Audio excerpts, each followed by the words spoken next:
I'm going to challenge myself to say 1/3 as many sentences as I was going to say, because we're so much later than we imagined we might. So this is a very quick story about another mission to the moon a couple of months ago, the Bereshit Mission, which was launched by Israel.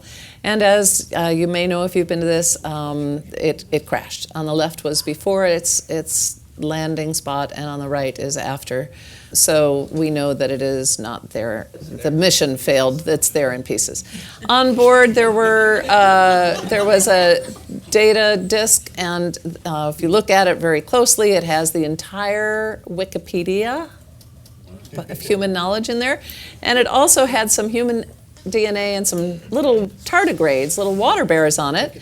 Now, Ticket to Ride, that's another good one. Thank you for that. And so those things were not declared. We didn't know they were on there until after the fact. There's a whole issue there about who regulates what we're putting on other bodies like the moon. But just to say, now we've got little tardigrades or water bears there, and they can survive hot temps, low temps, desiccation, high radiation, space vacuum. The water bear don't care. So here's what water bear actually looks like, a real one. And so we did get some footage of the moon from the future. It's an amazing new technology. But there we have the new nation of Tardigradia. But it is not it's a joke here, and probably the moon is going to be okay because it's pretty sterile.